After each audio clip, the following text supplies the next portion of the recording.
Hi, I'm Mario Evon, and you're listening to Talk Truth, a weekly edutainment podcast discussing the things that most people are afraid to, but from a Jamaican perspective. From relationships, sex and sexuality, to the ins and outs of entrepreneurship, in this space we speak about almost anything with the intention to inspire, educate, entertain, and create a fair and balanced space where your truth shall become your power and set you free. Alright, hey family, welcome to this next episode of Talk Truth. And guess what? I have another friend with me, and I love interviewing people that I know. Today we're gonna talk about her journey through a condition called endometriosis, and hopefully we'll get to tackle some of the things that she's never discussed in the public eye that I know will be meaningful to you. Welcome, Shauna Fuller Clarke. Your full government name. Hi, Mario. Thanks for having me on your podcast. Yeah, thanks for being here. Before we start, let's play a little game of what I call this or that. Oh my Really goodness. simple, just a few of them. And what I want to do is quickly just answer whatever comes to your mind as I say these things. Okay. First one, cats or dogs? Dogs. Awesome. Beach or river? Beach. Why? It's the sand. Like the sand? It's the waves. It's the cool breeze. Okay, I hate the sand, but I love the beach. As a Jamaican, oxtail or stew peas? Ooh. Yeah. Stew peas with pig's tail. Stew peas with pig's tail. With pig's tail. All right, absolutely. Since ice cream is a hot topic, rum and raisin or pistachio? Oh. I know, interesting ones. Rum and raisin. Yeah, I agree too. And finally, black colors, black or yellow? Yellow. All right, that's a good segue into this conversation. Well, we already know that you have a condition that's called endometriosis. So how I want to start, actually, tell us a little bit about the medicine. So I'm a doctor, so we can talk about this. What is endometriosis? Well, endometriosis is when tissue similar to what's found in the womb is outside of the womb. And it behaves similarly. So every time you're going to see a period, it will build up wherever it is. And at the time of the period, it will bleed wherever it is. Right. And it won't have anywhere to escape. Right. So oftentimes the tissue is found in the pelvic area. But there are cases where it's found, in the lungs, in the brain, the back of the throat, in really odd areas. So that's pretty much what it is. Wow, you explain that even better than some doctors. But I guess you've had to speak to a lot of the public. Mm-hmm. Tell us a little bit about who you are first. And then I'm going to ask you about what you do. Who is Shauna? Shauna is quite nerdy. Shauna loves life. Shauna loves to read. And spend a lot of time with family and friends. I think I love to live my life as best as possible. Mm-hmm. I think based on my experiences. But I'm a lover of life, friends, and family. Yeah, life, friends, and family. What can we do without them? And in terms of day-to-day, Shauna, what would you say you spend most of your work life doing? I know you do many things, but... Okay, well, I work in a family business. Yeah. I am a part of the family. Kingston Bookshop. Mm-hmm. Worked there all my life, before I was even the age. Before you even knew you were working? Before, And it wasn't child labor then? No, it wasn't. I would help my mom when she used to be a cashier downtown. And, I used to wrap packages and worked as a customer service rep. Mm-hmm. So I work at Kingston Bookshop as the director of strategy and innovation. So I'm in charge of, making sure that we're on the right track to meet our goals as an organization, mm-hmm. and helping the company to be more creative and innovative. So that's Kingston Bookshop Shauna. Right. That's what you do in the 9 to 5. That's what I do in my 9 to 5. I also have a foundation called the Base Foundation, which is wholly dedicated to providing information and support to those who are affected by endometriosis. So some would say that's also a 9 to 5 because it's nonstop and we get messages all the time. And we do outreach where we before COVID, physically go out into schools and workplaces to let people know what this thing is. What does BASE stand for? BASE stands for Better Awareness and Support for Endometriosis. Right. And more recently, I've been doing a lot of keynote speaking at conferences and, started my coaching practice, helping women in senior executive roles lead better. Right. I love that. All right. Well, let's go back to Shauna, the child. And what I want to get an idea of, want to get an idea of the type of person you were as a kid. And I want to know what your personality was like. How would you describe yourself? Oh my gosh. Full of life. Yeah. Always doing performances for my family. So we would have special weekends where we would put on a show that had an intermission and they would have to pay for the drinks and the snacks, of course, that they bought at the supermarket. Right. So that was one thing. I was heavily involved in performing arts. I was in pantomimes growing up, performed at Little Theatre, Ward Theatre, Trinidad. Right. I was in Little People, Ashi. Right. I played the piano. I did ballet. So I was very, very, very active as a child. And I also did, if anyone remembers, Vibrations. Vibrations, right. It was a TV show. When it was JBC. When it was JBC, I did Vibrations. So as a child, I was very outgoing. Yeah. Not hindered by anything, a tomboy sometimes. Even when I was in high school, I think I was pretty active, meeting people, loving to interact with people and just enjoying myself. Right. All right. Well, I'm going to move you forward a bit because, of course, endometriosis is a condition related to the menstrual cycle. So you hit puberty, you start seeing your period. Mm-hmm. At that point in life, all of these things are normal for you, like periods and stuff. Mm-hmm. Okay. And they come regularly, mm-hmm. monthly, no problem. Mm-hmm. As you become older as a teenager, was there any change in that, in your cycle or anything? Nothing. In your life, has there been any change in your cycle? Well, as a teenager, there was nothing. Right. I had my period. My period used to last, I think, maybe 4 or 5 days. Right. No Typical. Pain, really, maybe a little discomfort first day. But I had nothing in terms of heavy bleeding or long periods or anything like that. Right. Would you pinpoint a point where there is any change, or that was not how you picked up the change? I think the changes started when I was around 21. Yeah. Where I started getting severe bloating and a lot of discomfort around the time of my period. Yeah. And I really thought it was normal. I wasn't really paying attention because I've heard of women getting bloated. Right. But what I didn't realize that they weren't getting the severe bloating that I was experiencing. I mean, my stomach got so big. Someone would think I was 7 months pregnant. Right. I could not wear my regular clothes during that time. I could not lie down on my stomach because it was just so painful. Yeah. What were you doing in your 20s around that time? You were in school or? Around 21, I was doing law. I just finished my first degree and I was doing law. So I was living on my own and I never really had my friends around me because it was a new university I was going to. So I never really had that support. But I was in school and then I moved back to Jamaica 2003, I think. So you would have been in the UK at that time? I was in the UK. Mm-hmm. Yes, that's correct. I was in the UK. And I moved back to Jamaica in 2003 and my mom noticed that I was having the severe bloating and the discomfort because I was sharing a room with someone and my cousin, and they were saying, Shauna, why is your stomach like that? Yeah. Like, why is your stomach like that? Or why can't you participate in this family dinner? Right. And I'm like, because I'm in pain and my stomach is swollen. I don't want to go out because my clothes are not fitting.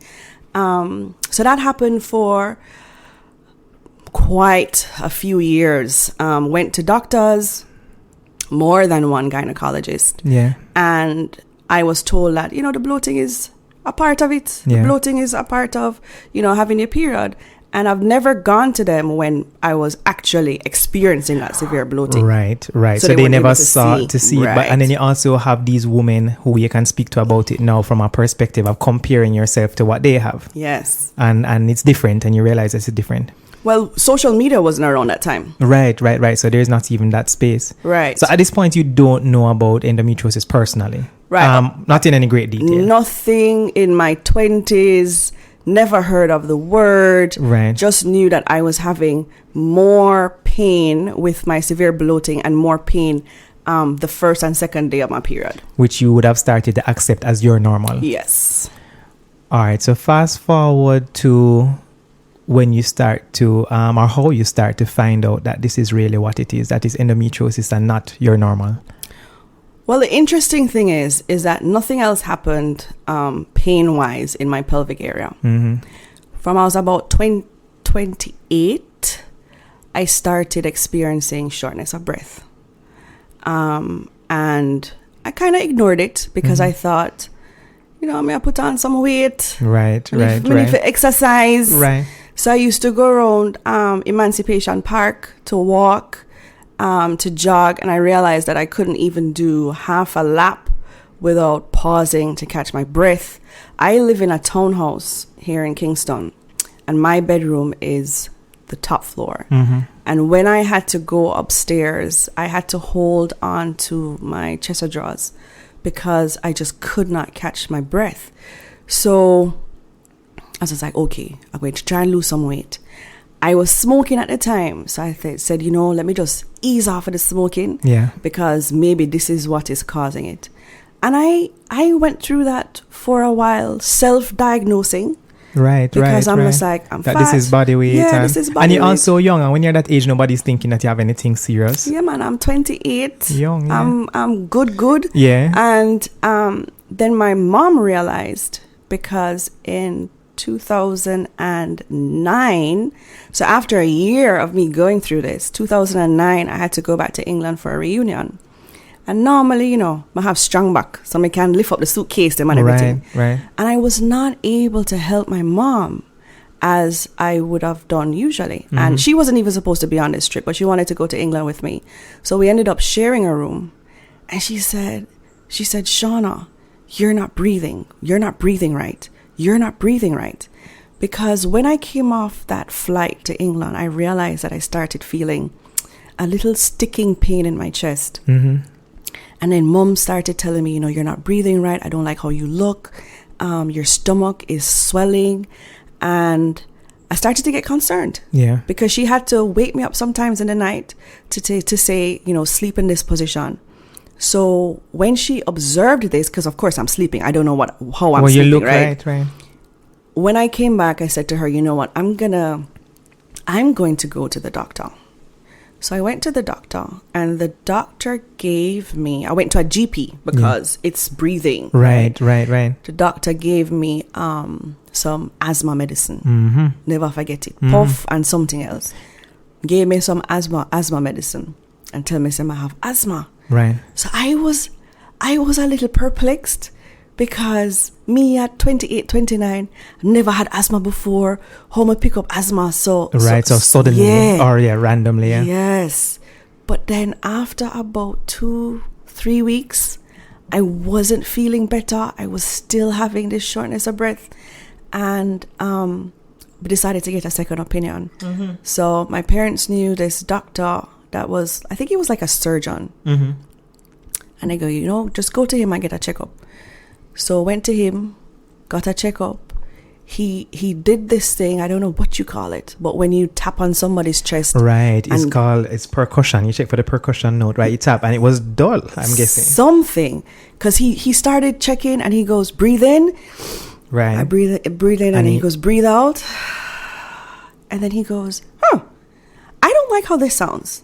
Right. Mario, you never want to hear a doctor say, I don't like how this sounds. Doctors do it a lot, more than they should. You don't want to hear that. Right. So he said, you know what? I am going to send you to get an x-ray. Mm-hmm.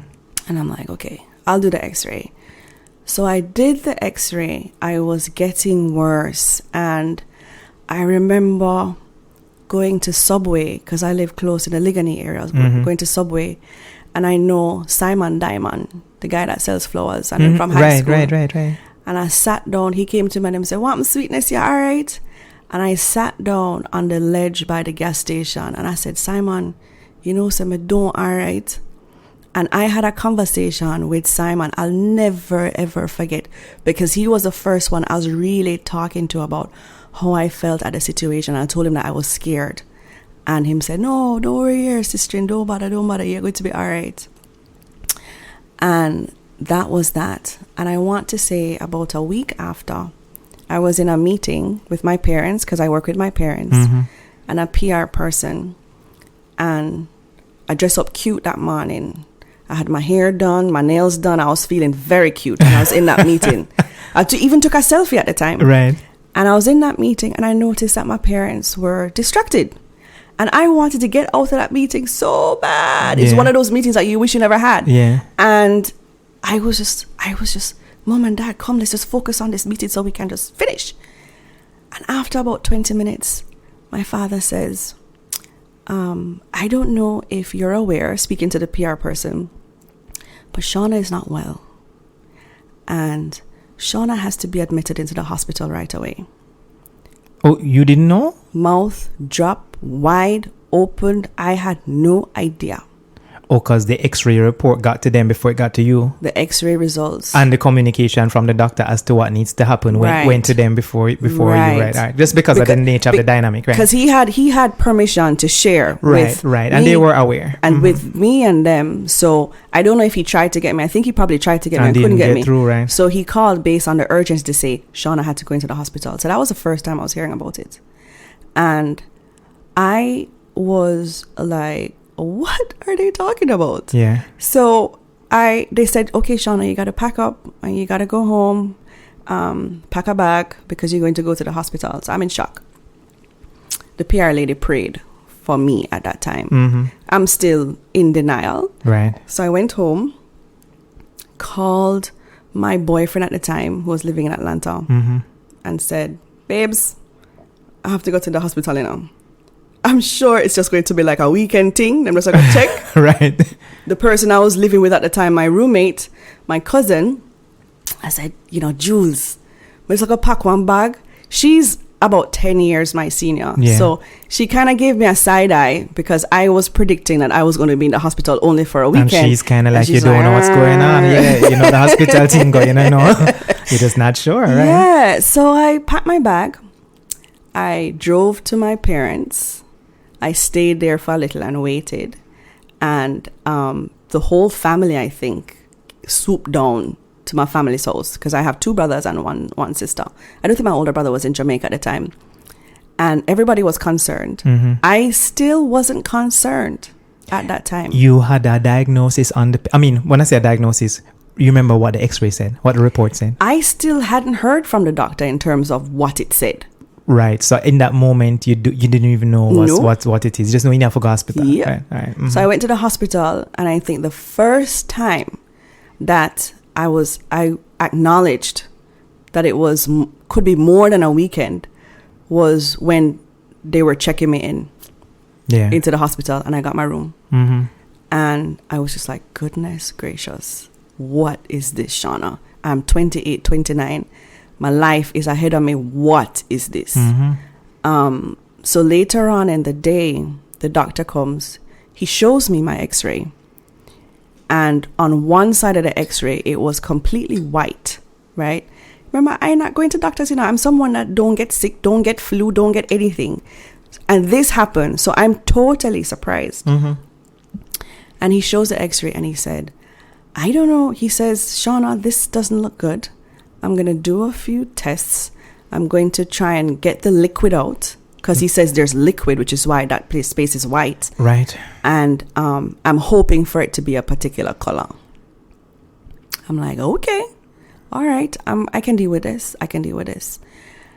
And then a few hours later, a pulmonologist comes in and they go, okay, we're going to tap your back. And I'm like, what does that mean? Yeah, what do you mean tap What do you mean tap my back? Like with your finger? I wish. So then she says, okay, we're going to get the liquid from your back. So I'm going to put like a syringe or something to get the liquid out. Mario, based on how much liquid was in my chest, she never really had to pull much. It just came out. It was coming out. And I kid you not, I thought I was going to die.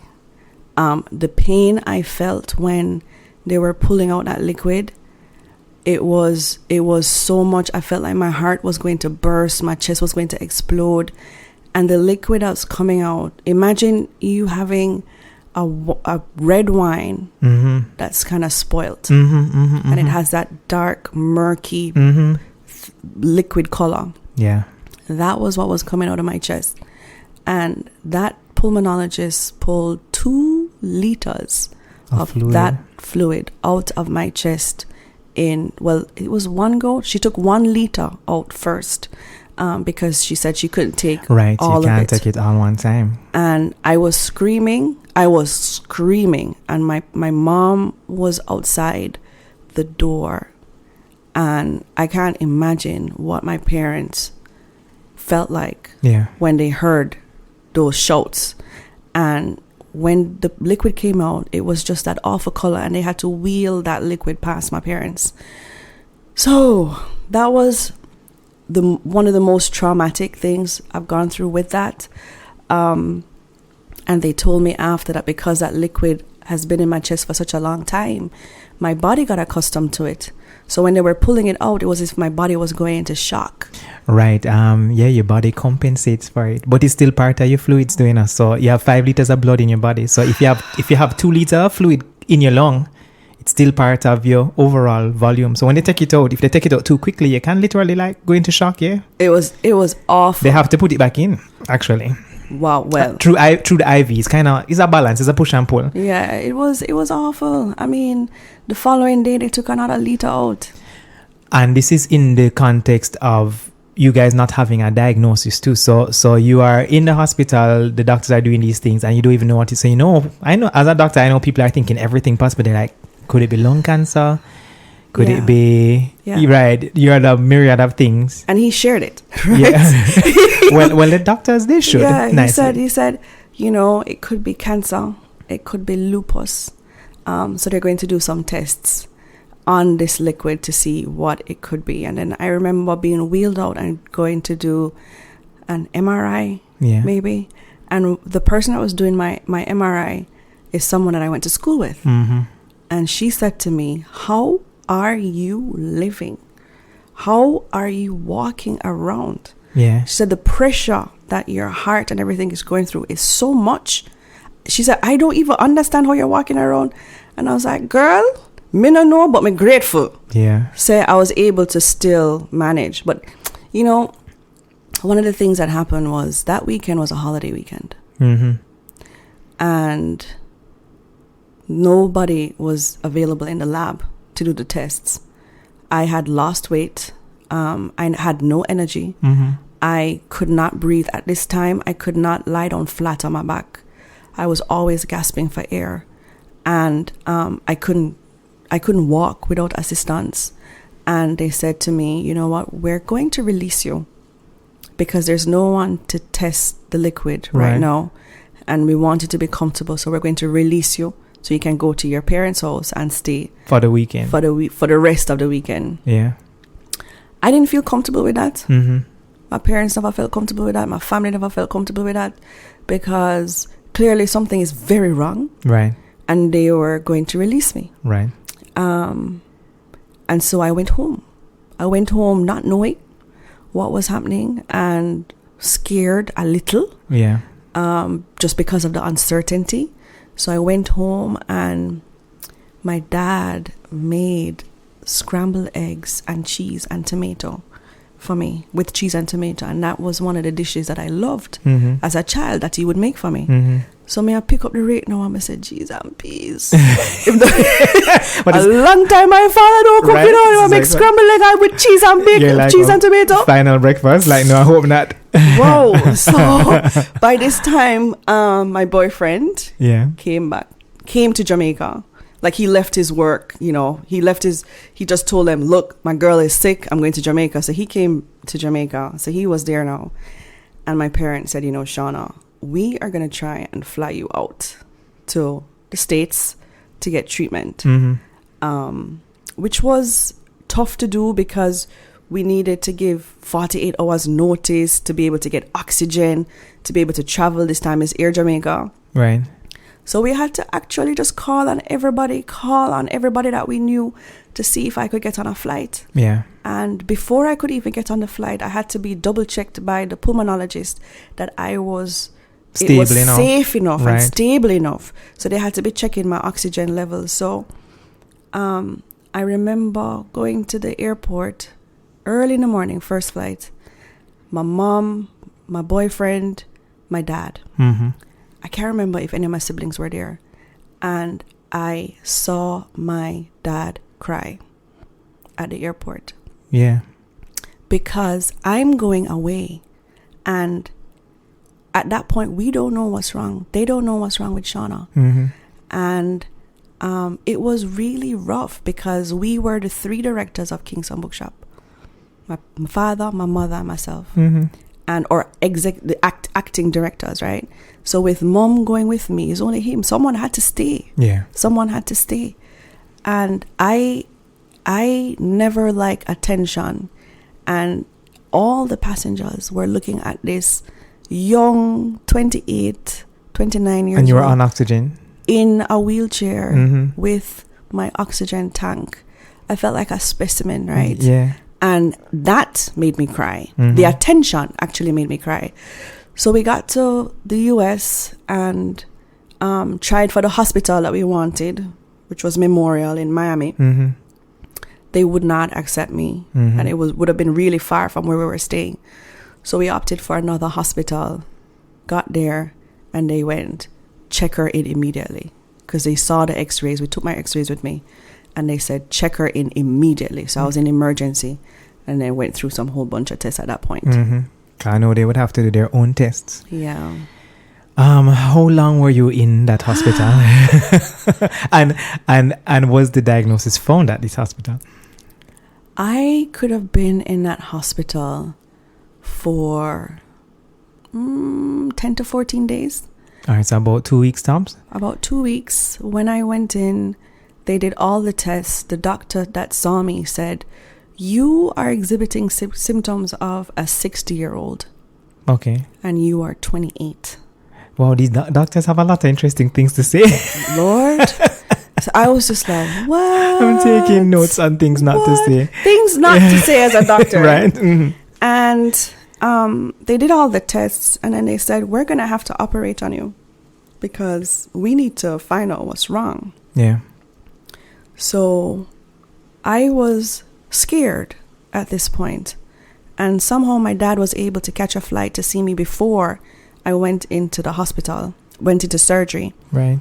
And there was a doctor there, Dan. I called him Dan the Man. Dan the Man. And when he caught me at my weakest, he started singing Three Little Birds.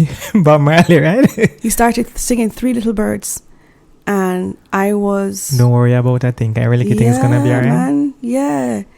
And that lifted me in that time. Interesting, yeah. And boyfriend with me.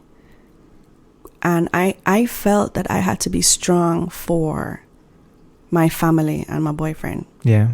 Because I was always the one who was organizing stuff. I've always been the daughter and the sibling that's doing everything, doing the most. Yeah. So at that point, I still felt that sense of obligation. But you're the one in the bed. I'm the one in the bed. Mm-hmm. So I had the surgery. And I remember waking up slightly. And my parents around me saying, she's awake, she's awake, she's awake. And Daddy said, here's a piece of paper. Your siblings are outside. And I still have that paper. Mm-hmm. And I think I wrote, all right, my love no bad. I still have that paper. And for all of you guys who are not Jamaicans, once we repeat something, it's emphasis on how much we love it. Yeah. So what I heard was that my lung had collapsed. Yeah. And it was the size of a tennis ball. Right. Tightly wrapped in mucus, because it looks like from the very first time I started experiencing the shortness of breath was when that liquid was in my chest. So I was walking around literally with 2 liters of liquid in my chest for a year and a half. Or maybe medically it took a while to build up, but it started, right? It started to accumulate, yeah. Right. So I was intubated. Yeah. Where, they put that thing. The only time I see that is in the movies, where they put the tube down your throat and try and work on the lung. They didn't think it was going to come up, but it eventually started performing how they wanted it to perform. So when they woke me up, they pulled out the tube. Oh, so they were intubating you to expand the lung. Yeah, after the surgery. After the surgery. Did you have a chest tube at any point? I'm talking medical things now. I did have a chest tube, and it was awful. So guys, whenever you have liquid or air in the lung, they put in a chest tube. Really what it does, it allows the liquid to come out or the air to come out in a more measured fashion, but it comes out. Yeah, man. I was walking with my tree. So I had a chest tube, and it was attached to the IV and whatever, my tree. Your tree, right? My tree. Which is like your drip stand with everything. Right, my tree. So they forced me to use this machine to blow into, to build up my lungs, right, and to cough out whatever phlegm that was left. Yeah. And it allows them to measure how well you're breathing as well. Right. Mm-hmm. So they forced me to walk around the halls, the passageways twice a day, 3 times a day, to just try and build up my strength, because by this time I can't walk 4 feet without being short of breath. Being short of breath or being extremely tired. So I had to get assistance in getting showers, using the toilet. They took x-rays every morning. Yeah. My aunt flew in from New York and helped me. Another aunt was there supporting me. My family was there, right? But it was still rough to come back. And if you've ever watched House, or these medical shows, Grey's Anatomy, I was like the mystery patient, because I had students coming in almost every day saying, did you travel to Africa? Right. Could you have contracted a disease? Because you're in a teaching hospital, and then they are allowed to come and question you. They all know me. I hear nothing about endometriosis. Yeah. And I was there, and every day they asked me questions. And eventually, at the 13th or 14th day, they said, look, the doctor came in and he sat down. He said, your lung is about 3/4 way up, right? The other part is just not inflating. We don't know what caused this to collapse. Right. It could happen again, because we just don't know what caused it to collapse. But you're stable, you've improved, so we're going to send you home. That's what happened. So you still don't have a diagnosis yet? Nothing. Right. Nothing at all. And I can't even tell you how that plays on your psyche, right? Yeah. Because you're going to start living in fear to say, geez, one day if you like a tire, it's like a car tire that being blow out, Yeah. So we went to the place I was staying at, and I continued to do my exercise, and someone sent messages to me, right? Could it be this thing called endometriosis? Right. And I was just like, what? You could have been one of the persons that sent that message to me. Possibly. Based on what your dad said. Possibly, yeah. Could it be endometriosis? Someone else sent a message. Could it be endometriosis? So my mom said, Shauna, you remember that you always had that bloating? Let's go to a gynecologist here. Yeah. At the same hospital. Right. Went back, booked an appointment to see a gynecologist. I said to the gynecologist, could it be endometriosis? He chuckles and he says, no. Endometriosis happens when I can't remember what he said, but in a nutshell he said no. It's funny you say that, because I think at the time I was talking to my dad about your case, and him being him, he was like, he's a gynecologist by the way, he said you know what they need to do? They need to take that fluid from Shauna's lung and spin it down and look under a microscope, and they say if they see pretty much endometrial tissue in it, then that would be how. But he says if they don't spin it down, like if they pull it off and throw it away, or they don't spin it down, you may not see it.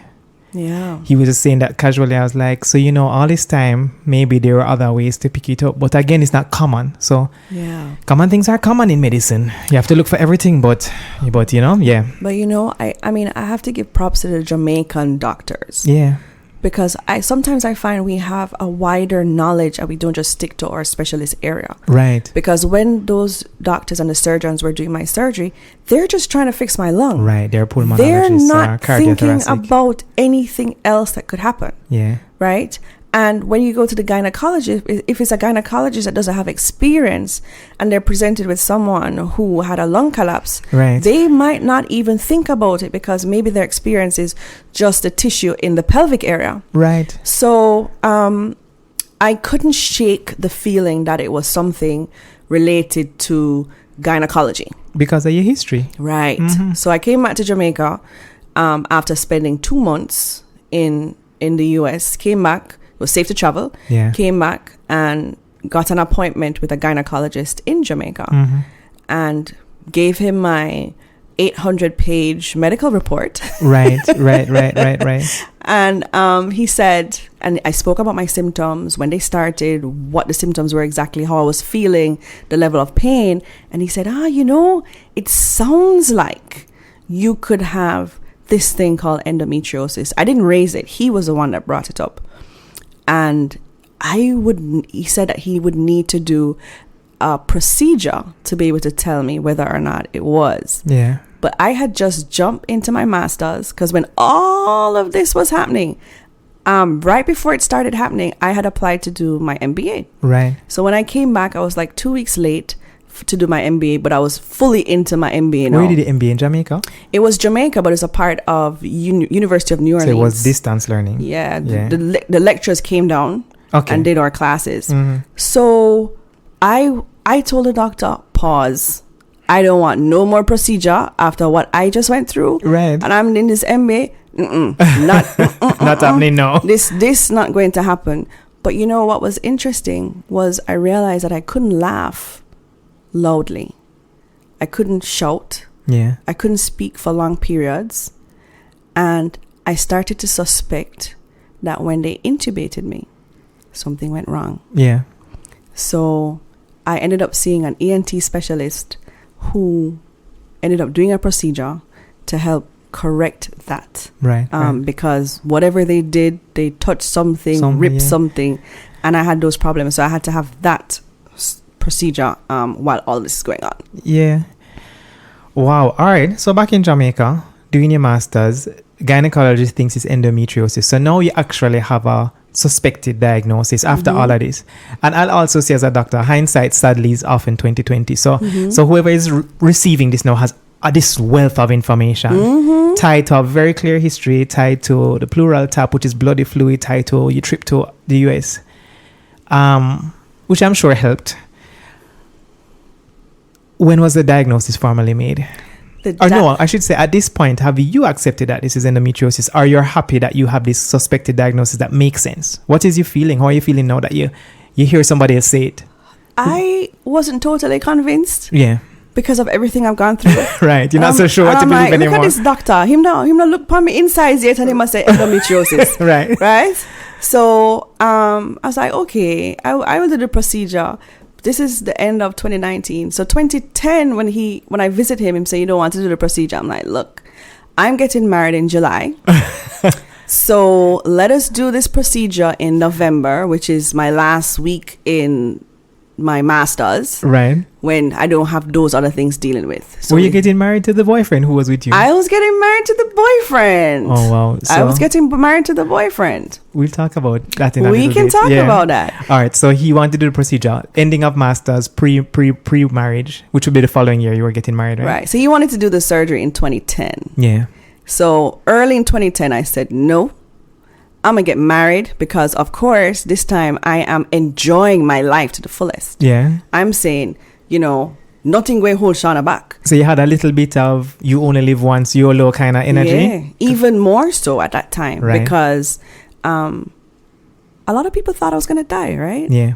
Because when you don't treat those things and they can have an impact, I could have been walking down the street and I just drop down. So I said, you know what, I'm going to enjoy my life. I'm going to get married. I'm going to finish this master's. Then I'm going to do the surgery. Yeah. So I did the surgery in November 2010. And what should have been maybe an hour and a half, what they anticipated like an hour and a half, 2 hours, ended up being a 4-hour surgery. And he looked exhausted, my doctor, when he came into my room after to say, it's one of the worst cases of endometriosis that he's ever seen. And what he meant by that was that he said all my organs were stuck together, and he had to, pull them apart, take out the tissue that wasn't supposed to be in those places. Right. And he saw the tissue by my diaphragm. Right. Which is how he was able to deduce that, more than likely that you had it in the lung as well. Right. I mean, without going into too much medicine, we know that endometriosis for the non-medical people, there are stages, there are levels. They can be mild, it can be severe. So at this point, they did what, laparoscopy, or they cut it? They were looking in through a microscope. Yeah, laparoscopy. So they did the whole camera through my navel. Through your navel. Yes. And other instruments are in there. Right. All right. Which is not as invasive as doing major surgery, but it's still a surgical procedure. Right. All right. So they're seeing a lot. So your endometriosis is considered at this point what? Severe, mild? Severe. Stage 4. Stage 4. So you have very severe endometriosis. And then we can say more than likely this is what's in your lung. Right. So we have a diagnosis. We do. Do you feel any relief? I feel relief that I have this thing called endometriosis. At this time, I believe that because I've had this procedure, I'm fine. Right. All right. So they're right. There's how the dots connect in your mind. At this point, you think this has cured you. Yeah. Or at least I'm better. No more lung collapse. No more bloating. No more anything. Right. Which makes sense. Because I got this procedure done, and they did all their some work. Stuff, so I'm good. I'm good. Yeah. So that's how I felt at the time. I remember my doctor saying, Shauna, you should try getting pregnant. And I was just like, nah, I'm not going to try and get pregnant now. I said, doctor, 2009, lung surgery, throat surgery, me just get married.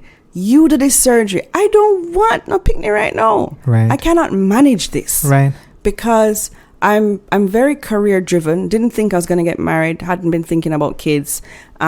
Just live my life again. And I'm like, no. Children, no children right now, none. Because he said if you have a child, maybe the symptoms will be you'll get some relief from the symptoms. Which is true, yeah. And I'm like, doc, I'm not ready. Right, and you're not getting pregnant just to relieve your symptoms. Right, not going to happen. I'm not mentally ready for this at all. Yeah, I have so many questions floating through my head now. I'm going to just go through them. One of them is, how does an illness that could potentially kill you change your outlook on life? I mean, you already said a little bit already, but... Well, you're more grateful. Mm-hmm. You live a life of gratitude.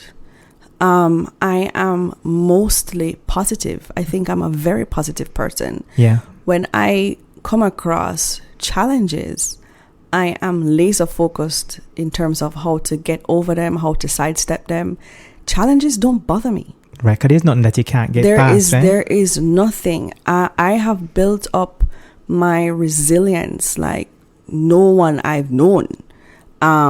Things don't bother me. I don't sweat the small stuff.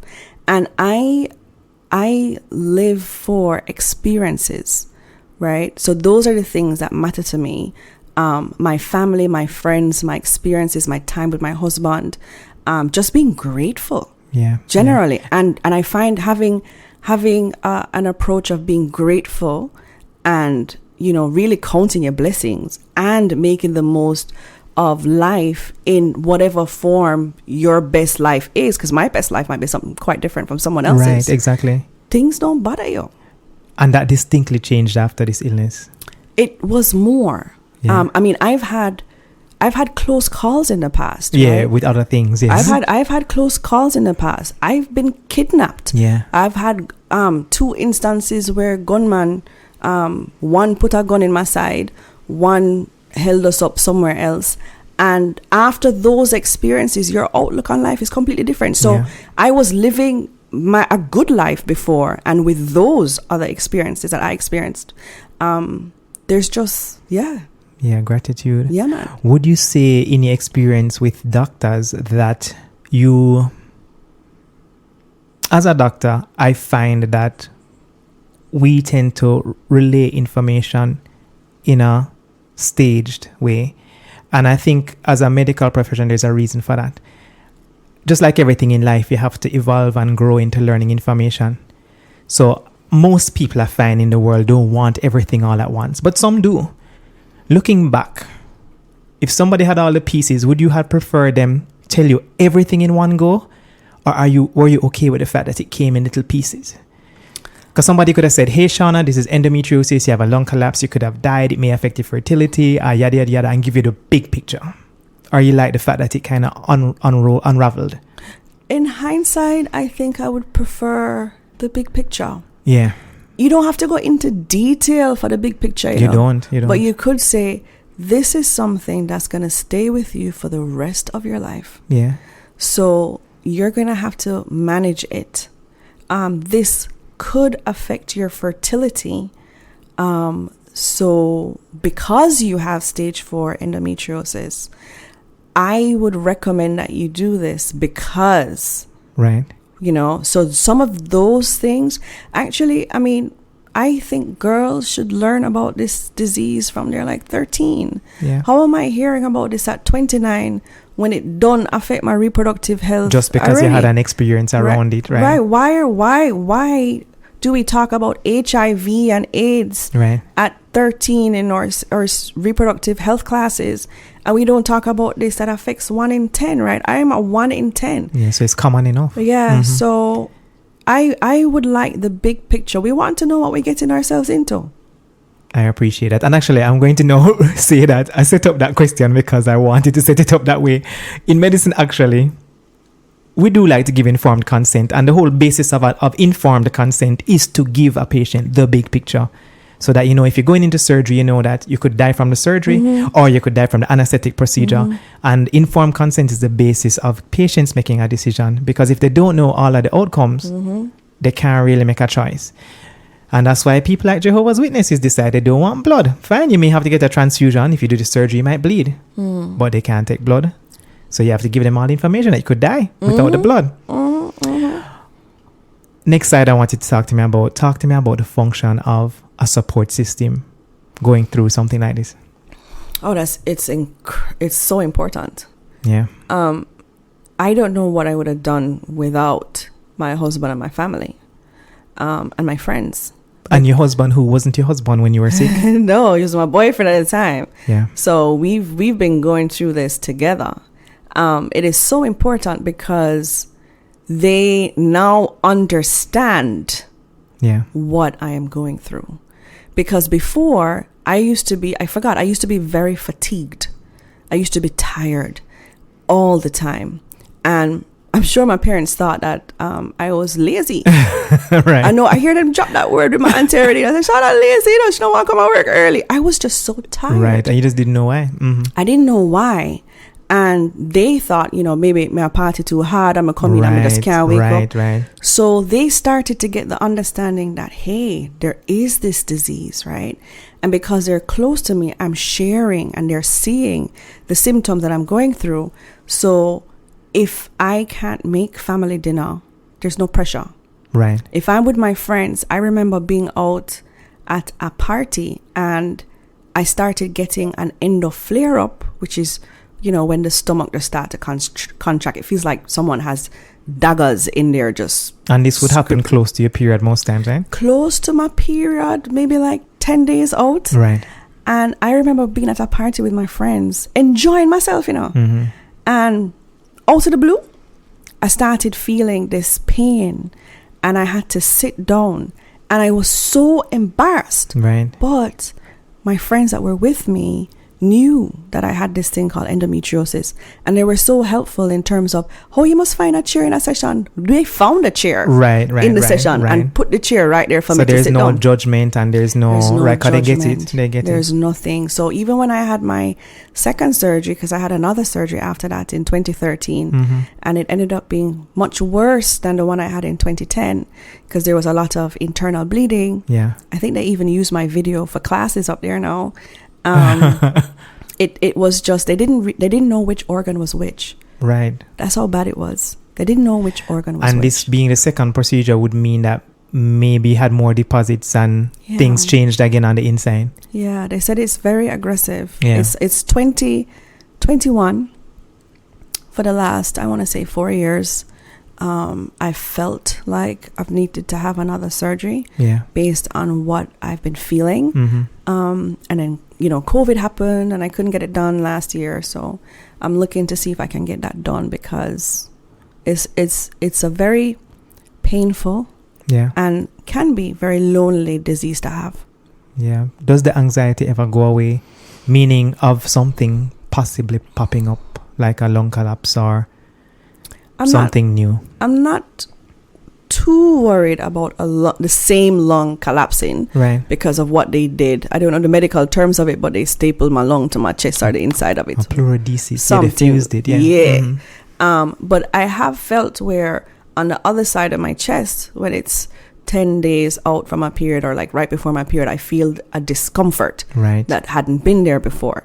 So in terms of anxiety, I generally am able to manage my symptoms now. Right. But stress is a huge trigger, generally for women with endo and for me. So if I'm highly stressed, I have to intentionally slow down, go get a massage, just, separate myself from whatever is stressing me so I can get back on track. List for me a few things that nobody would know around endo, and meaning like if you have to go to a party and you have an endo flare, and how you manage it. So what happens if your outfit not fit? What you do? Jesus. Like, what are some of the things nobody would know?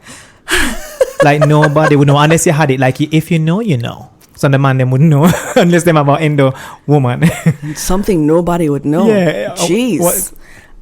So I started taking painkillers before I left the house.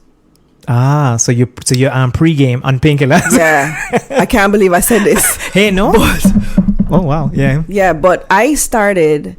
So I would get.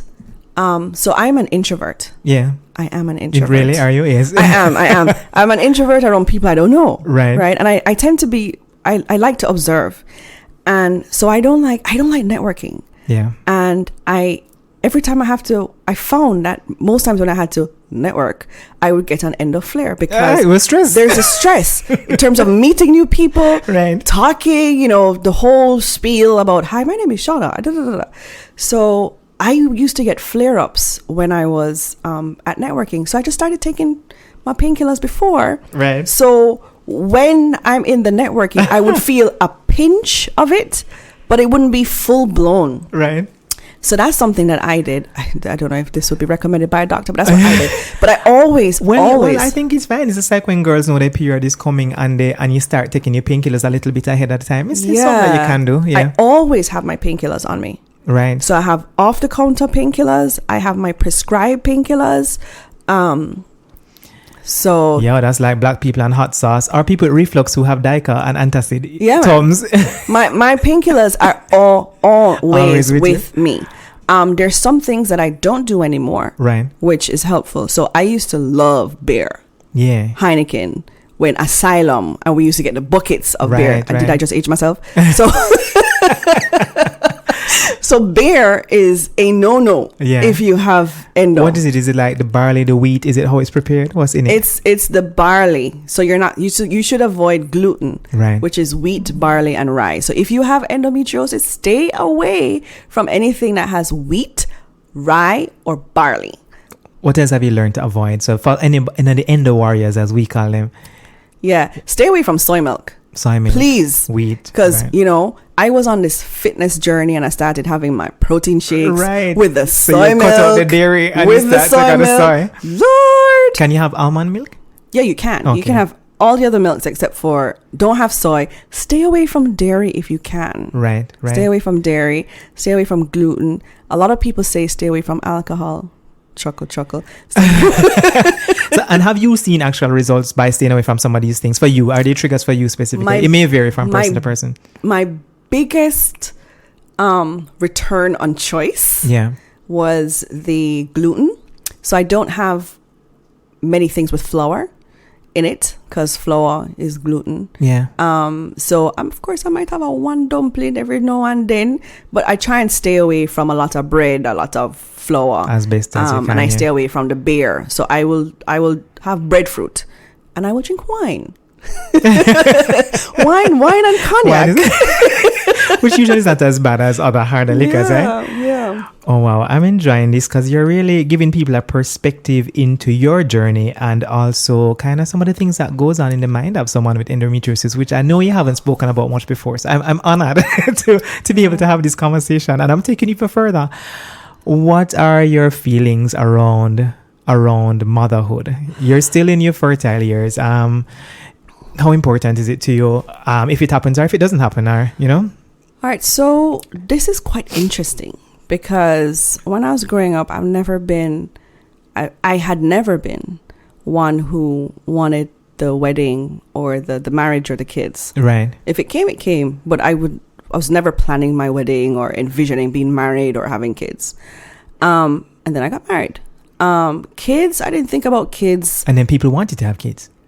Yeah. That's the whole thing. Yeah. Right. What they want for you. Don't watch my womb. Stop watching my womb. Look here. Yeah. I think I'm going to do a t-shirt with that.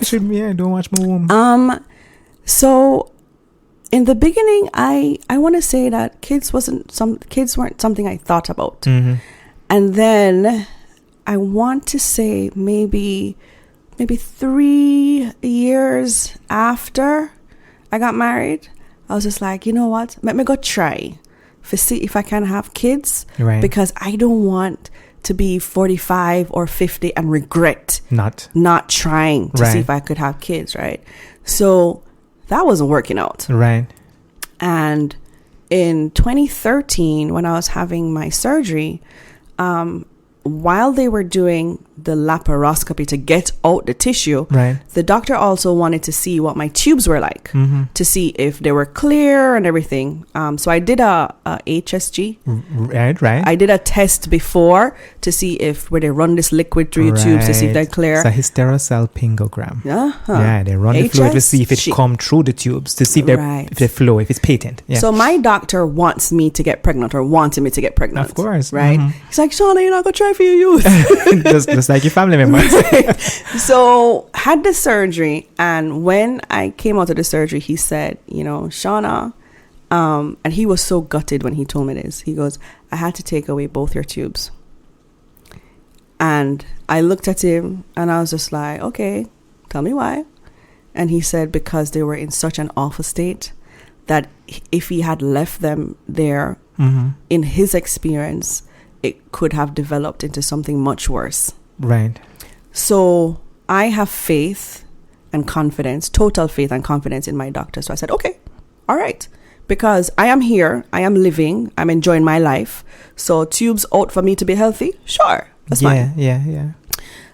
And I remember maybe 6 months after he did that, I was in bed with, you know, sometimes you have pillow talk. Right. With the husband or your partner, having pillow talk with my husband. And I broke down. And I said to him, I hate this disease because it has taken away my choice. Right. So I don't even know if it was, you know, me wanting to have a child, or it was more the fact that it has taken away choices from me. You don't have the easy option anymore. No. Yeah. And I'm someone who firmly believes that I am the one who dictates my future by whatever actions I take. Absolutely. And at that time, I could not take an action to get pregnant because this disease took that choice from me.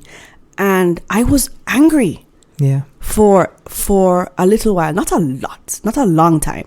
But I was angry because I was angry for myself, and I was angry for so many other women who have been affected in this way.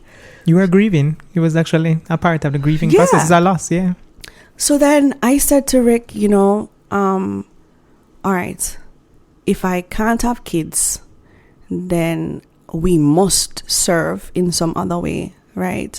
Whether it's through the work with the foundation or, you know, mentoring or something, because naturally I can't have kids, but if I wanted to, I'd have to get assisted fertility treatment. Right.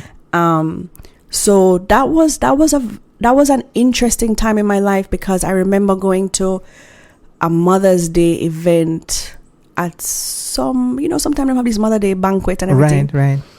And they gave mommy, sister, and me all roses or something like that. And I'm just like, I mean, now I'm able to speak from my scars and not from my wound, right? Yeah. Because at that time... Hold on, that's powerful. I love it. Now you're able to speak from your scars and not from your wound. Yeah. I love it. I'm able to speak about it. You know, this is the first time I'm speaking about my experience with endometriosis in such a deep and a profound way. Yeah. Because when I'm doing interviews, it's usually a 5-minute, you know, so... Where you're the head of the foundation or one of, and you're the one teaching. Yeah. Yeah. And I mean, I've said this to you before that, you know, I'm giving sometimes from an empty cup. Yeah. An empty cup. And some people don't realize that because I have this disease, I also go through some of the things that they go through. Right. But thankfully, because of my support system and because I've built up my resilience, I think I'm able to bounce back quickly. But that doesn't take away what I was feeling at the time. Yeah. Right. So that was a difficult time for me to see, you know. And sometimes they would say, I have a niece and she looks like me. Mm-hmm. So they go, oh, it's your daughter. Mm-hmm. Right. And I'm like, oh, no, it's my niece.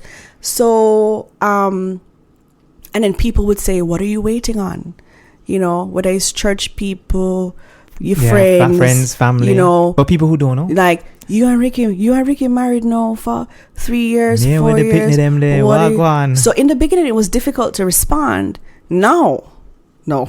Yeah. I'm just like, do you know there's this thing called endometriosis and, you know, blah, blah, blah, blah. And I give them that. Yeah, it's a teachable moment now. So right now, if I know I'm still in the reproductive years. Yeah.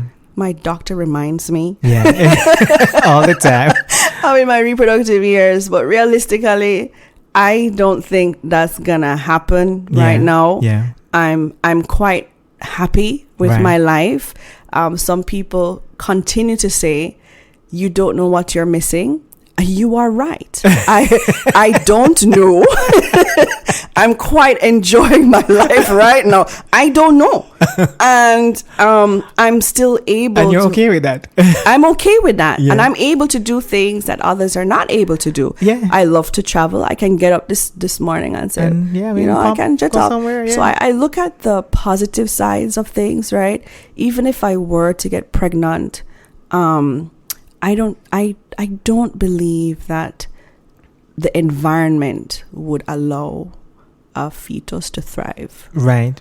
Based on all the scarring and everything. And I know some people will say, you know, there are natural things to soften scar tissue or whatever. Yeah. Look, God alone, no. I'm over 40. Right. I can't believe I said that out loud. Right? Wow, yeah, a lot of things going on. Yeah. Well, I've had a life that has been full of lots of interesting moments. Right. So we own it. I own it, right? I'm over 40. I don't see it happening. But where I can serve in another way, I wholeheartedly do so. Well, this brings me to my final question. And I was going to ask you this, but you answered. You've repositioned endometriosis in a positive way. I like repositioning because in life we have to reposition people. Mm-hmm. We have to reposition a lot of things so that we can live in peace. Mm-hmm. And right now I can hear that you've repositioned it. Mm-hmm. You know, the final question is, and you've answered some of this already, how does disease become purpose and advocacy? We know how, but do you think starting the foundation is one of your purposes? Because you can have many. And why be an advocate? I mean, you don't have to. You could have just gone through this and just been like, okay, cool. But you did say you want to serve. Yeah. But why is it important for you to serve? That's a really good question. This all started out with me in a living room with my husband saying, you know what? We should start a website and put stories about endometriosis so women in Jamaica can have a clue. Because there wasn't much information out there. And my mom said, Shauna, why don't you start a foundation? Right. That's how it started. Because she said it will have more impact. And I said, that's true. Because I felt that I got the bad end of the stick in terms of not having the knowledge as a young person that this thing existed. Yeah. I probably would have made other choices. So had I known when I was 13 or 20 or whatever, maybe this is like some Inception things. Right. Maybe I would have said, I'm going to try for kids early. Right. Never know. Right. So I think I felt a sense of injustice. Right. That women like me were suffering because that information wasn't available. Yeah. And I generally have a sense of, I generally want to give back to society. Thought I was going to be in politics at one point. Mm-hmm. But that's another story. So I felt like this was a good way to give back because it's really unfair. It's fundamentally unfair that women have to go through something that we don't talk about. Yeah. Or we've normalized painful cramps as it's just a part of life. Right. And women lose their jobs. Students fail their exams because of something happening on the inside and they don't have control over it. Right. So I think that's one of the biggest reasons why I started this foundation, because you have to advocate for yourself.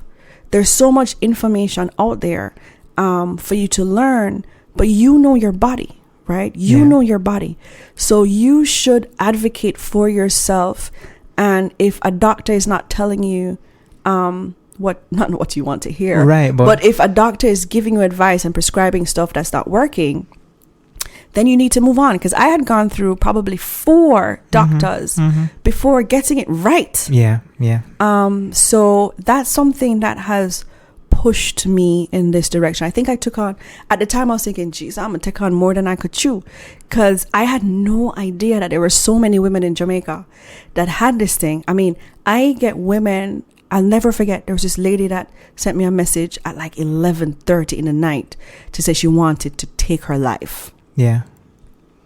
And when I get moments, when I get experiences like that, it pushes me. So sometimes it's hard doing this work. Sometimes it's hard. It's not a paid job. Right. I have a paid job. And especially when your cup is half full. Right. This is a small team. It's a team of 4. Yeah. Right. There's no funding. This is not, we've been told this is not a sexy disease. Yeah. We're not, I find that in Jamaica as well. If you're a popular charity, you'll get support. Right. Popular charity have money. Yeah. There's so many charities in Jamaica that are small, that are doing the work, and there's no money, there's no funding because it's not sexy. You might not have a popular person on board. Right. And this is taboo. Yeah. I mean, we're talking about periods, we're talking about fertility, we're talking about mental health. So, so I felt like it was my responsibility. Right. And I want to say that this has been my biggest accomplishment in my life so far, is raising awareness of endometriosis in Jamaica, because when I started, there was nothing. Yeah. There was nothing. It's taken 8 years, and I'm seeing where people are taking on initiatives to raise awareness. And I'm grateful for that. But it's been a rocky road. And I was just going to add on, no matter whatever your belief system is, isn't it amazing how God or the Creator puts you through certain experiences to bring you right back around to other things? So you have this disease that has kind of burdened you for so many years, but it has caused you to come into greater self-awareness, probably closer relationships with those around you. You have built a foundation which has not only brought awareness to others, but created empowerment for you and for them.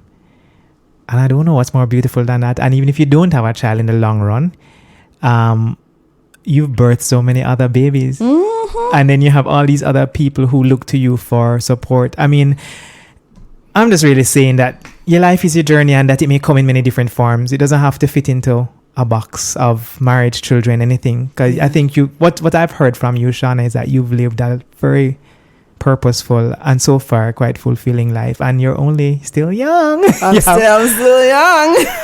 This is where we launch into March is Endometriosis month. The color for endo is yellow. So Shauna is going to now tell me about important landmarks. Apart from you wearing yellow every day in March, which you can do if you want, even if it's your underwear, you can wear yellow every day. Shauna is going to tell us about her foundation, where it can be found, and other important landmarks in the month of March and ongoing. Okay. All right. So one of the biggest things is wear yellow for Endo Day. That's March the 12th. Right. That's Friday. We launched it last year, and it was successful, and it looks like it's taken on new wings this year. So that's big. So go into your closets, find those yellow outfits, whether it's a yellow shirt, yellow trousers, yellow shoes. Wear something yellow on that day. That's Friday, March 12th. We also have IG Lives and Facebook Lives, where we invite special speakers, whether doctors, nutritionists, and that's IG Lives are every Tuesday for the month at 6:30. Facebook Lives are every Thursday for the month at 6:30. We are finalizing a virtual Endo March. Wow, right. A virtual Endo March, which will take place between the 22nd and the 28th of March, where we're going to encourage participants to do 10K in that period. Okay, yeah. Break it up. And the significance of the 10K is that endometriosis affects 1 in 10. Gotcha, nice. So it's 10K. So we'll be putting details up on our social media handles, which is Base Jamaica. Base Jamaica on IG, Facebook, and Twitter. And if you need to contact us, you can email us at hello@basejamaica.com. So we do sell ribbons and pins. Right. They're available at all Kingston Bookshop branches. And I just want to shout out Mario because Mario is the first male ambassador that we've had. So we just want to big up Mario for, recognizing that this is something that's big and impactful and just supporting the girls and women. Thank you. I'm glad I could be a part of it. And I hope this will also touch many people, man, woman, child. And the beauty of this podcast is most of you will hear it before Endo Day. So I'm getting yellow ready. Yeah. Shauna, I have nothing to say. Do you want people to find you personally, or they can find you through Base? Because we don't need no stalkers in here. If you did, but if you do want them to find, if people want to reach out directly to you and you have any other personal handles, feel free to drop that too. Anything or Base is cool. You can reach out. I want to say one of the easiest ways is to email hello@basejamaica or send a message to Base Jamaica on IG. All right, yeah. Those are the two easiest ways to get through. All right, folks, make sure you do that. She's a busy woman. She has a lot on her plate. but I'm sure that they will respond to you if you reach out, because that's part of why our Base is here, right? Mm-hmm. Shauna, thank you so much for your candid, honest sharing of your experience. Thank you. It's been a blast, Mario. Thanks for having me as your guest. You just listened to episode number 55 of Talk Truth, and I'm your boy Mario Evon. Don't forget to follow us on social media at TLKTRTH. That's Talk Truth without the vowels, everywhere on social media. But our website is spelled out talktruthja.com, or send us an email at talktruthja@gmail.com. Subscribe, like, rate, share with your friends. Comments on Apple Podcasts really helps the podcast to position better on the charts. So show some love, send us some feedback, and if you send us a review, we'll gladly read it online. People, do your research on endometriosis if you never knew about it. Support the Base Foundation. And we again thank Shauna Fuller Clarke for her wonderful sharing of her story. Until next time, guys, this is Talk Truth, a place where your truth shall become your power and set you free. Later.